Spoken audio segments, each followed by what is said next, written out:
glad we finally made this happen. This interview I know. happen. Yeah. That guy, when I met you in Governors, right? You had some, you had, I think it was Jackie Watling. Only, I think laughter's the only judge. You know, people, oh, well, that was very smart and that was very cute. And that was, fuck you. As They're long as laughing, they're not laughing. You had another guy who looked like an Italian pizza maker. I forgot his name. I loved him. He's a character, right? yeah. Oh, da. I love what you've done with your hair, Kristen. How do you get it to come out of your nostrils like that? I scalped your wife. Oh! You look like you ate Pocahontas. You know what, Benny? You're so ugly a bee wouldn't sting you. Oh, That's Benny Gaguch Razzuti. Yes, indeed. Yeah, he's our roast master on the show. No, Yeah, he's awesome because I feel like I was in the hills of Sicily with him. I loved him. your vagina is like the Midtown Tunnel, complete with double lines and a toll booth. Oh, yeah, that's right. You got to pay to get in. No, but this is great. I let me introduce you to everybody, and then we can get into this. I wish to go back to Governors. I love Jimmy the owner. He's no nonsense. Oh yeah, great guy. The great club. And you know what? He treats people well, feeds them, pays them well. And you know what? Anybody becomes an idiot, that's the last time they'll be an idiot with him. You know what I mean? Exactly. He's a no nonsense guy. He tells it like it is, and you need more people like that in the world, man. No, because you know what, Don? First of all, he's not a bully's a bully. He's not a bully. He just knows what he wants. Exactly. That's exactly. And he runs a great club. We've got a lot of great comedians that come through there. It's a shame now it's shut down because of COVID. You can't even have the outside shows. That's ridiculous, right? Because May is an idiot here, and the governor's not much better. They're morons, I think. That was not, you were beyond. Don't call me, I'll call you. It's like they want to deliberately destroy the fun. They don't want us to have any. No, Don, you know. maybe De Blasio and Cuomo are failed comics or actors or writers. Who knows? Yeah. Yeah, you did. Okay. There's nothing. Yes. I'll see you later. And that's what it is. They just want to stop everybody else from pursuing their careers because they were unable to achieve their goals. Because if you look, you could see that they might have a little bit of the comedy spirit in them. Until the situation is safe. So development for teachers for Monday. So I see a lot of posts that you've been posting on Facebook, like that you're throughout the quarantine, you're trying to become a better person and work on your qualities and things like that. How's that going, man? It's good that you're putting that kind of work into yourself, by the way. Well, it's up and down, Don, because you know why? Like last night was the first time I did anything. People in like 6 months, 7 months now, right? Acting was just a table read and whatever, but it felt weird because we still had to wear masks during the thing. And I'm like, so you went out to an actual table read? Yeah, but the thing is that, I don't know, it was just weird to be around people after not being around them that long. I felt like, I was in prison for 7 months,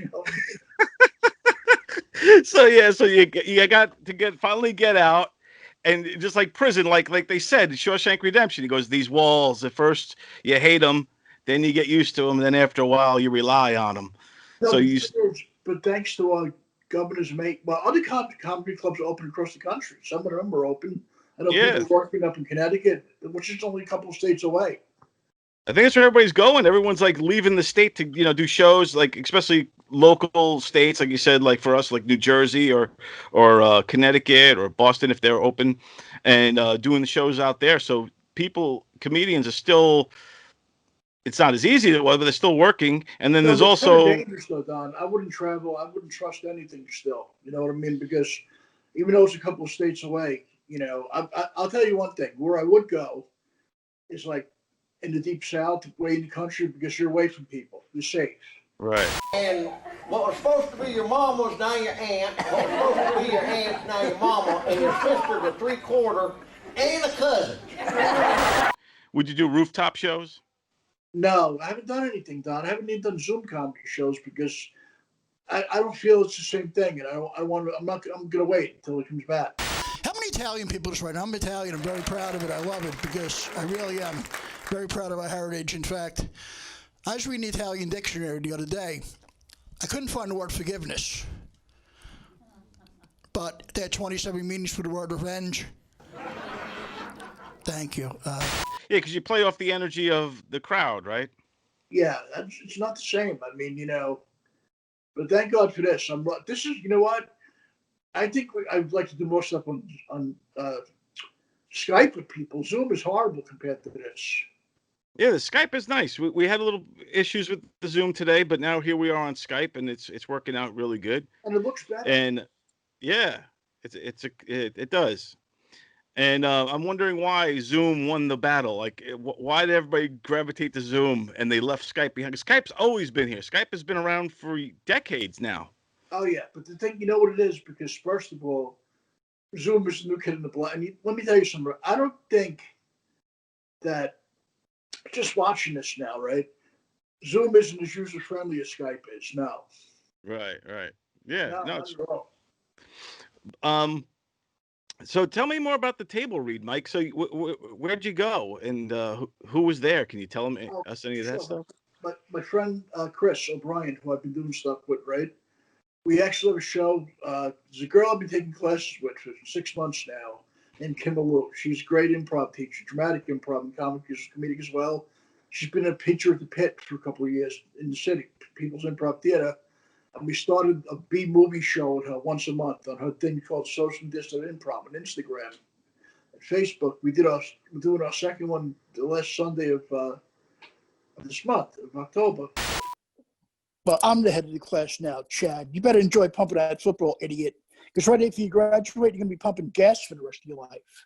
Oh! We're doing something like 1940s radio scripts. Ah, cool. And reviving them to current day. But we're not changing the words because we want to sound like we're 1943. It was weird because, and the funny thing is, in these radio scripts, there was nothing edgy or over the top. Right, just all kind of like old school kind of. Although, you know what they did do though, Tom, I know people like Groucho Marx were edgy, and Mae West was super edgy for their day. This magnificent chest. No, this magnificent chest. But they use double entendres when they slip it through the you know what I mean? They use sponsors and not, because they were both highly intelligent like us. And the thing is, sometimes some advertising, sometimes industry people aren't as quick as we are. Well, when I'm good, I'm very good. But when I'm bad, I'm better. Right. And they also use the way they said it, their cadence was also would be suggestive. They were good at bit. They're artists like us. Groucho, exactly. Us, those guys, they weren't. Well, Groucho was probably a good business person. I think he was. I'm not really sure to be accurate with you, but I mean, he had a long career, that's for sure. I'm the plumber. I'm just hanging around in case something goes wrong with our pipes. That's the first time I've used that joke in 20 years. Yeah, and you look at guys like Groucho or W.C. Fields or Mae West, who all were very sexual in their delivery and in their punchlines. But like you said, it was a double entendre where people, were shocked and was like, "Oh my God!" But it was all in the delivery more so than the verbiage and the words. Yeah. Haven't you ever met a man that can make you happy? Sure. Lots of times. Not only that, Don, you take our grandparents from that era. And if they were still alive, my grandparents have been gone for years, right? But if they were still here now, we showed them an episode of Family Guy, they would freak. Exactly. Family Guy, there's no double entendres. It's right there. It's straight ahead. 1, 2, 3. Oh! But you know what, though? They had a different thought process. They may not have gotten certain things either that we're talking about because, you know what I mean? I'm not expecting my grandmother to know who Snoop Doggy Dogg is. You know what I mean? Look here, let me tell you something about Snoop Dogg. That nigga don't give a fuck, nigga. White House action. Blowing like a broke store. Watch my fans come over here in a minute. So I appreciate you taking the time, man. I know you're very busy, and no, you know what, Don, I'm sorry we couldn't do this early. All the stuff that happened back and forth. How often you do? I'd love to come on the show live when we're capable to. I mean, oh yeah. Once we get the studio back open, I would love to have you down and come in. I know Christy Miller is now joining the GOVS Radio Oh, nice. Yeah, I so love her. She's such a good person. But Don, I think you're going. But thank you for having me do this. I had a lot of yes, fun with you. It was so much fun. You're very interesting and funny yourself. Because have you ever done stand up or no? I did stand up a long time ago, and For how then long? I did it for about 3 years. I did it in the late '90s, early 2000s. Well, Uh, I'm surprised we never ran into each other. Did you do it out of Long Island or New York or where? I was mainly out of Long Island, mainly worked out of McGuire's Comedy Club all the way out Oh, east. Eat the pig's ass! Eat the pig's ass! So after I got done eating the pig's ass, she just get up and walk away without even thank you. John Ryerson had it, right? Yeah, when John Ryerson owned it, that's when I was there. And then I did the Comedy Cellar a couple of times back in the day too. But but it was bringer shows. I was never like on the main night. The thing is, I'm surprised we never ran into each other because we probably had a bunch of the same friends. Like, I've been good friends with Tony Landalpi and Sal for years. Rob Chaffee, I don't know if you know him. Oh yeah. I haven't seen him in a long time. Right. Wild Willie Sacco, I love him. I haven't seen Yeah. him. You know, it's funny with Willie. One time Willie bought, what the hell was that? Red Bull. And I'm like, oh no, Willie, you don't need these. I know, right? With all the energy he has already. Then you add Red Bull to that, and then you're gonna have a tornado. No, but you know, it was crazy. I haven't seen Willie. I haven't seen those guys in a long time. We did shows at I like McGuire's. It was a little bit of a hike from Staten Island, but it was worth the trip. Yeah, because Staten You Island. did brokerage. I like it. You know, Gary Smith was kind of a knucklehead sometimes to people. I don't know. Right. Jimmy's a straight shooter compared to Gary. You know what I mean? Yeah. No, Jimmy's not obnoxious. Gary, I don't know if you ever dealt with him. He could be obnoxious at times. I only dealt with Gary when I was in my days when I was a writer. I used to write for the local magazines here, and I would have to deal with him when I was doing reviews and stuff. Oh, wait a minute. You might have reviewed me. When was this? You did this? I did the reviews till about 2004, 2005. Well, when did you start them? You might have. I think you might have reviewed me. I think you did. I may have. Yeah, for sure. I might have. It was from 98 to about 2004. Okay, I don't think I was thinking of somebody earlier because I was reviewed back in 1994, right when Chuckles was still around. Oh, I used to love Chuckles out there, Mineola. And there was two guys that did comedy there. They called High Powered Howard and Pat Man. Do you remember them? They were comical together because Howard was like this, like nerdy Jewish type guy who was kind of over the top, and Pat was like this big black guy that was super cool, like Eddie from the Winslows. You know what I mean? Oh, right, yeah. They were awesome together. But let me get going. I will talk to you soon. This will be fun. Mike, you're the best, man. I appreciate you. I have your number now. Can I call you? I like talking to you. Yeah, anytime, man. I'm always available, my friend. Because I don't mind talking. You know what? Because it was fun, and you know what, Don, you're a great interviewer. I love this because you know what, and you're cool because like you know who you remind me, whose style you remind me of, Bennington. Oh, cool. I don't know if you want. Are you a fan of Ron? No, he's a good guy. Yeah, I Ron and Fez back in the day. Yeah, right. I love them because you know why? I'll give you a good example, right? You remind me of them because you like to have fun and you're super intelligent. Like, okay, Anthony, I love, right? He's character, right? Opie is kind of weird, you know what I mean? Right, yeah. But you know, sometimes people could be bullies on air. You know what I mean? Like Artie could be a bully. I mean, he's a friend of me, but right. And I don't respond well to bullies. Let me tell you something. I want to knock you the hell out. I'll knock you out in the first round. I don't think so, buddy, because you'll have your chin punched off your face. How's that? And don't you dare threaten to burn my house down, because you know what? You'll be crucified on my front lawn, jerk off. The bully, and the thing is, Don, the minute somebody bullies me, I shut down. Right, yeah. That's what happens. Yeah, well, once people start bullying or something like that, then you like you said, you put it perfectly. You shut down, you shut off, you don't give your best. You're almost afraid sometimes to talk because you know whatever you say, they're just going to come firing back at you. Of course. And the thing is, Don, you should have your own show in Sirius. I mean that sincerely. Wow, I appreciate that. Have you ever tried to get stuff going on up there? Not yet. I've been doing this show now, this one, with GOVS for about a year. It's going on one solid year because I wasn't in New York for 16 years. I was in North Carolina and then Atlanta. Oh, I was nice. working in sports. I worked for the Atlanta Falcons. God, how far did you live from Wilmington? I love North Carolina. Not that far at all. Like a 2.5 hour drive. I lived in Raleigh. It was fun. People so nice and laid back there, right? It's Wilmington's great, and they have a good comedy club over there in Wilmington too. I forget the name of it. The weird thing is down in North Carolina, like I met people from other parts of the South, like Mississippi, the heavy duty South, and they're like Civil War soldiers over there still, right? Right, North right. Carolina is a mixture. They're kind of chill over there, am I right or wrong? Right? They're not Yeah. brutal, I don't think, right now. It's a great city, great place. I love North Carolina. I love Raleigh. They have the great comedy club there. Good Nights, Charlie Goodnight. I don't know if you ever performed there. Food too, right? Food Yeah. Don, and people lay back out there, am I right or wrong? Super Oh laid yeah. back, right? Oh yeah. Super. And, Don, and they love the Second Amendment there for sure. Exactly, man. But- We but should the do a thing is, road but- trip. Yeah, but the thing is, with the Second Amendment, usually people from the South, 98% of them are highly respectable with firearms and know how to use them. Am I right or wrong? They're not knuckleheads, right? No, they're smart. Yeah, and they have these, and a lot of guys, have them on. They have concealed licenses, so you don't even know they're carrying half the And time. not only that, Don, you know what's really crazy? You watch westerns, like especially years ago, Gunsmoke, all TV stuff, right? Yeah. They had gunfights every 30 seconds. Right? Don, Exactly.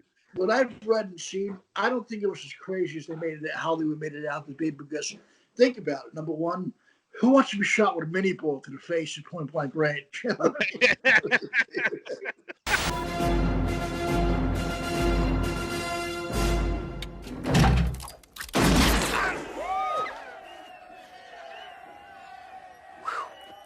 Damn, my fast. Exactly. So you figure most people don't even want to have gun fights. First of all, and not only that, these people can shoot the wings off a flight 1,000 yards away in a snowstorm. You know what I mean? Right? And second of all, this is what I heard too. Like a lot of the so-called wild towns, you weren't even allowed in town. You weren't even allowed to wear a firearm in town. You got into that town, the sheriff and marshal, you had to leave it at his office and check your guns in town. Yeah. Right. So I don't think there was. I was, of course, it was brutal. I'm sure it was in those days, right? But I don't think there were 20 gunfights every minute like they thought. Hollywood made it out to be. It definitely was not a woke culture back in those days. No, but look how people. I mean, you lived in North Carolina for years, right? Yeah. People are highly respectful of firearms over there. Am I right or wrong? Oh yeah. They really are. Nobody's going to pull a gun out of you for no reason over there. No, of course not. Right. Yeah. Most of them, like I said, they just keep them mainly for hunting or whatever. But if some of them have carry licenses, but you don't see people just pulling out guns like crazy. Normally, it's not South Central like in the movies they make it. Right. Yeah. No. And the thing is, I had another friend that lives in Mississippi. He told me he lives in Grand Mississippi. He went to get a haircut. He said the barber carries a .45 automatic around his waist. I'm like, that keeps the knucklehead population in control. That'd be crazy. Imagine getting a haircut and the guy has a gun on his waist. No, Wow. The thing is, but Don, you know what? It keeps the knucklehead population control. Yeah, exactly. And there's a lot of them out there. We all know that. Too many knuckleheads to count. But anyway, Don, let me go. This is fun. Let me know what this is up, and I'll pass it on. Yeah, man. Mike, I appreciate you, brother. Have a good one, man. No problem, Don. So good. I'm so glad we got to do this. Have a great night. Same here, man. You too, buddy. Take care. Bye. Hold the phone, stop the presses. I have a very important announcement to make. Don Sills Show, put up, shut up, and stand up on GOVS Radio may be the best thing to prevent COVID since the N95 mask. Other things it's better than sliced bread, the clapper, actual sex. And that's saying a lot. Listen to us or be burned